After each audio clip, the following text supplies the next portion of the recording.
In this edition of the Talking Toughness podcast series, we welcome Paul Taylor, a former British Royal Navy aircraft officer. Paul is an exercise physiologist, nutritionist and neuroscientist who is currently completing a PhD in applied psychology, where he's developing and testing resilience strategies with the Australian Defence Science Technology Group and the University of Newcastle. Paul is the founder and director of the Mind, Body, Brain Performance Institute, where he delivers resilience, leadership and executive performance programs for an impressive array of global organisations. His latest venture is the Resilient Mind, an online programming app that is currently used by a number of corporations and has proven benefits for resilience and mental well-being of participants. Paul, in fact, runs his own podcast series where we've been guests. So today we turn the tables on him. I think there's so much gold in what you're saying there, Paul. The process stuff is absolutely important because ultimately that's how you put it into action. In sport, I'm always telling people, look, every sports performer has these sort of performance indicators. Like, but how do you actually get there?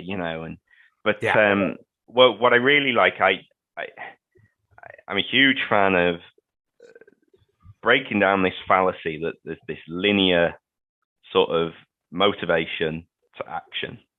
And I think it's because we inherently think of motivation as this future-oriented construct.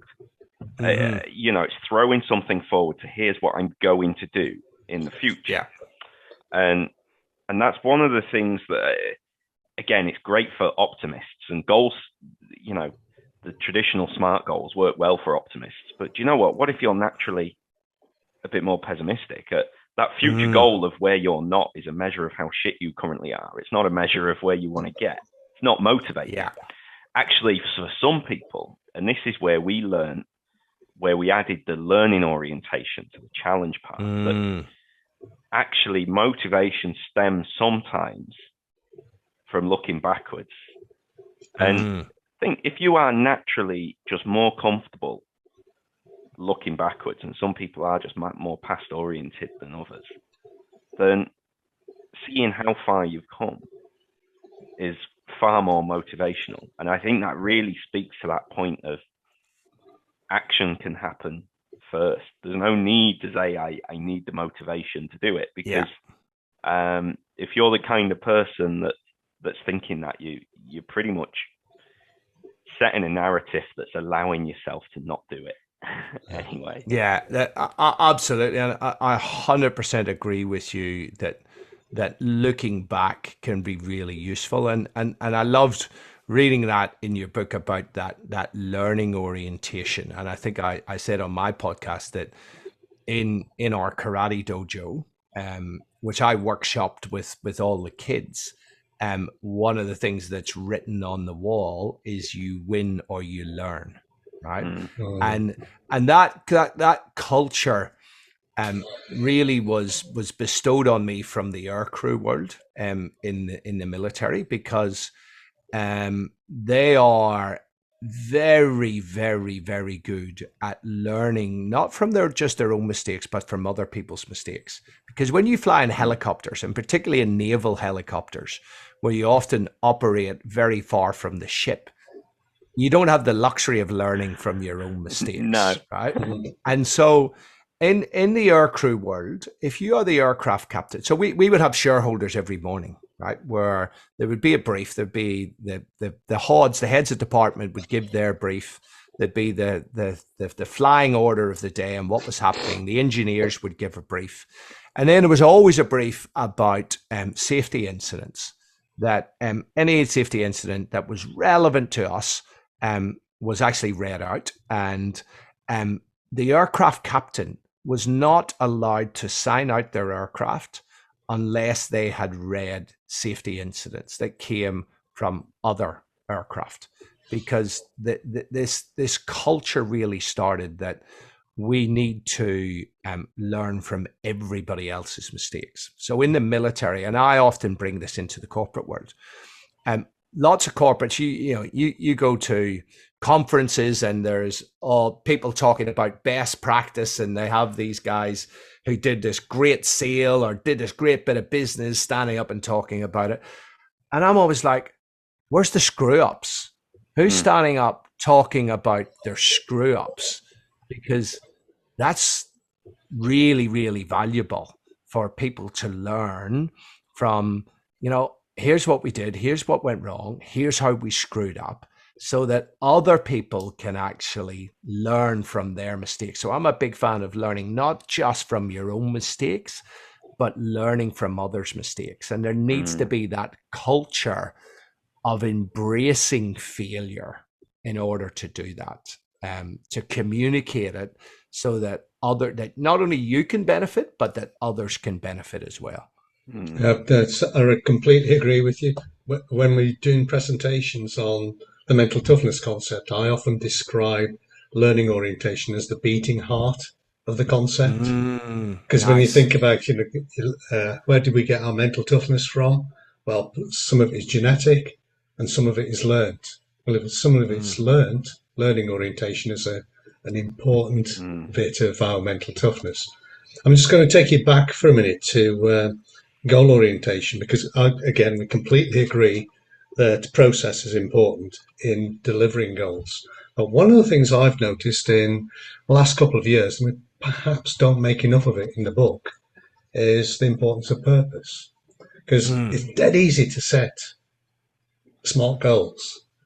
And then the killer question is, why are those your smart goals? And I would say 50% of the time, I don't get a reasonable answer. It's because they're mesmerized by the process. I can set a goal and it gets me off a hook because I now have done something that I should, but I don't know why I'm doing it. Yeah. And I think there's a link to motivation there. Yeah. Oh, look, for sure. So I've got a model that I teach around behavior change. It's called the easier model of behavior change, right? And the E stands for explore your reasons why. Yeah. That's the first bit, right? Us research, we love a good acronym. The A is accountability partners. The S is scaffolding your goals. The I is around imagery. The other E is around creating the right environment, and the R is around rituals and ritual boards, right? But the explore your reason why, that's hugely important. I mean, Anthony Robbins, who most people have heard of, find your why, you'll find your way. What he doesn't say is he nicked it from Friedrich Nietzsche, the German philosopher who over 100 years ago said, he who has a why to live can bear almost any how, right? And self-determination theory by Professor Richard Ryan and Ed Deasy. I'm a huge fan of self-determination theory. I don't know if you guys are familiar with it. I'm sure you are as a sports psychologist. But so they talk about, there's a motivational continuum. So for the listeners, there are some who will be amotivated. That means they have no motivation. Most people move from amotivation into what they define as other determined extrinsic motivation. That includes things like somebody dangles a reward at you to do something. We're very good at doing this with our kids, right? Or you dangle a reward at yourself. If I get fit, I'm going to buy myself this. If I lose weight, I'm going to buy myself that. Or so other things that come into this are guilt. You feel guilty about the shape you're in. You feel guilty about your drinking, your smoking, your drug taking, whatever. Or coercion. Somebody saying, John, you need to exercise more, or you need to sort out your diet. Doctors are really good at this. If you don't change, you're going to die, right? And so they are very powerful motivators. And I'm sure everybody listening will go, yep, I have started on a change journey from one of those motivations. What Decky and Ryan have shown, and they've studied tens of thousands of people across 30 years, is that most people who stay in that phase of motivation ultimately fail. These are your yo-yo dieters. They lose weight, they put it back on. People, they stop smoking, they start again. They stop drinking, they start again. They get fit, they get unfit. The people who succeed, the vast majority of them, cross what they refer to as the threshold of autonomy. where they find their own reasons why it's important for them, not for anybody else. And often this is an emotional reason, right? It's an emotional pull, because emotions drive so much stuff in the brain. Anybody tells you emotions have got no place in work has got no clue how the brain actually works, right? But I'll tell you a little story if I can that exemplifies this beautifully. So it was a number of years ago. I did a workshop for a large life insurer over here, and it was around behavior change. And I said, look, is there anybody in the audience who really wants to change a behavior and they're struggling and they're happy to do some role play? And this lady put her hand up and she said, yes, I would like to do it. And I said, okay, so what's your goal? And she says, I want to stop smoking. I said, okay, why is that important to you? And she said, because it's not good for my health. So I dug and I dug and I dug and I dug. And all of a sudden she burst into tears. And she said, my two little boys, who are 8 and 6, came into my room last night. She's a single mom, in floods of tears. She said, because the 8-year-old had seen an advert on TV for smoking that said that smoking causes lung cancer. And they had a few months previously been to her mother's funeral, their grandmother, who died of lung cancer. And it was talked about. And the 8-year-old had obviously stored it away.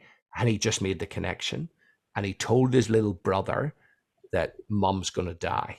So they both came into her room in floods of tears saying, Mummy, we don't want you to die. And I went, bingo, there's your why. You need to find a way to remember your why every day, because smoking is so hard to give up. Chemically, it's really, really addicted. So, you know, your motivation will wax and wane. And at those low points, you need to remember your why. You know what she did? She tattooed her foot. And she sent it to me. I've got a picture of it that I present in presentations, and it says, remember your why. It's this nice little flower around it.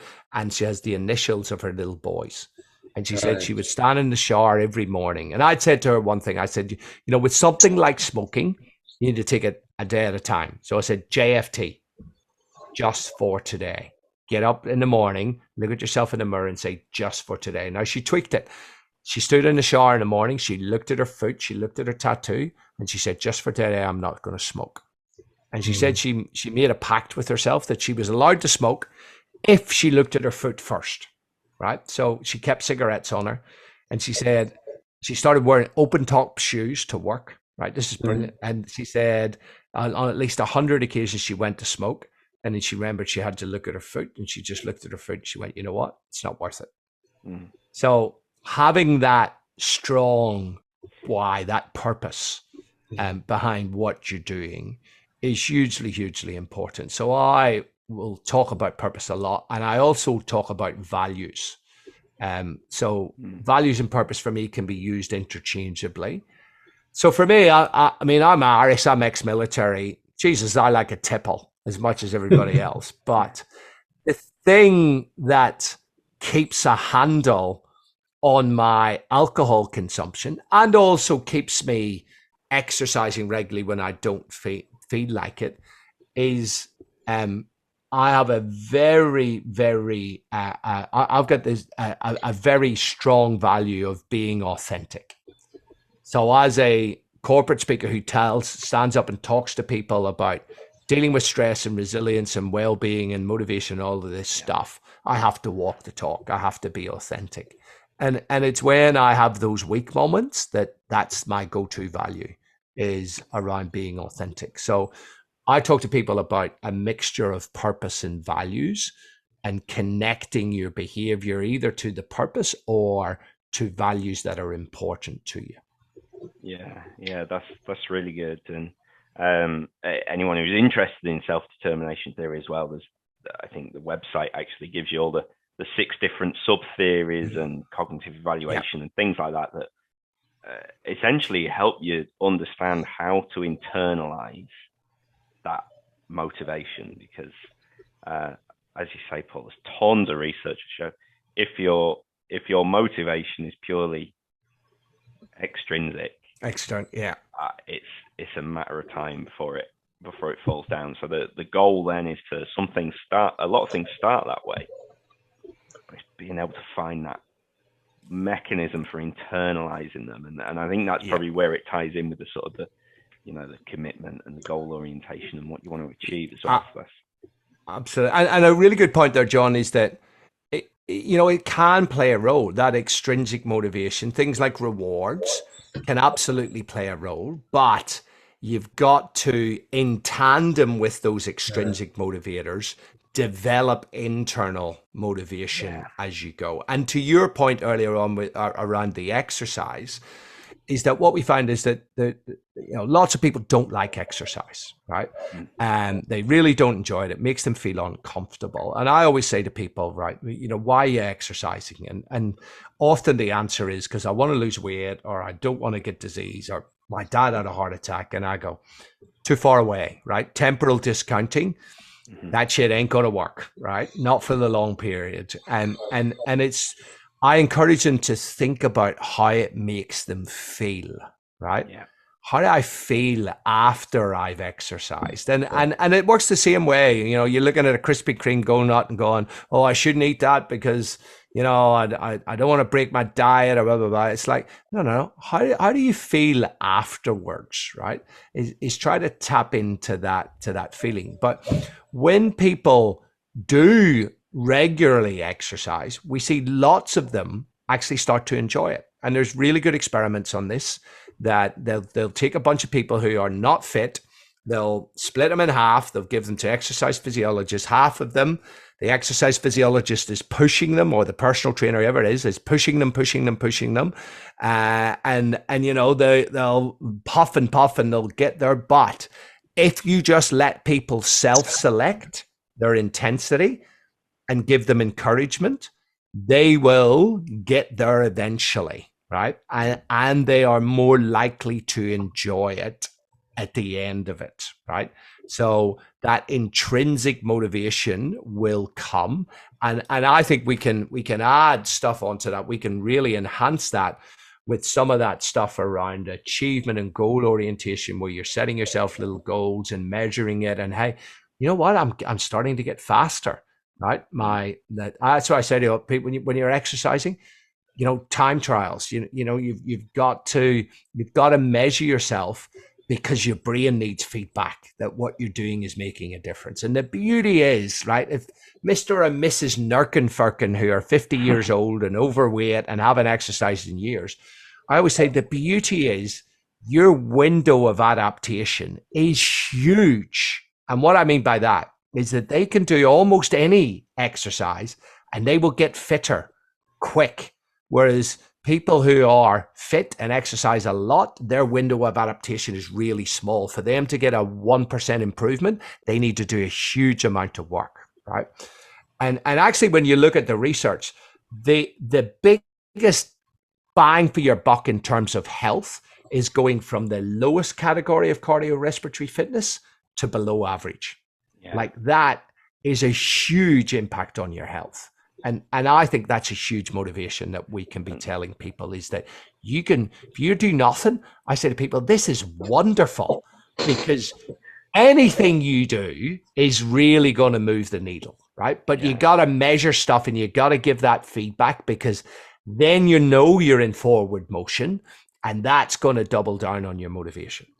Paul, we've got a major challenge. I've no idea. This is our second conversation. And I think we haven't quite worked out how to do a 13-minute podcast. But I do think we've got a lot to explore between us. And I think these are some of the most enjoyable conversations, well, I've certainly been party to. Fantastic. And that's what I particularly like. We usually talk about 2-3 takeaways, but there's just one here. And that's how from the first minute, you have broadened the subject of stress and brought in all these other perspectives, so that you can see the joins, you can see how they're all connected. It takes a lot of grasping, but I think you've done a fantastic job in this podcast doing that, Paul. Yeah. Well, thank you, Doug. I thoroughly enjoyed the conversation on my podcast when I had you gents on, and I've thoroughly enjoyed this conversation, and certainly look forward to a bit of collaboration in the future, because Yeah. the stuff you guys are doing on mental toughness it's awesome, and it's very, very timely.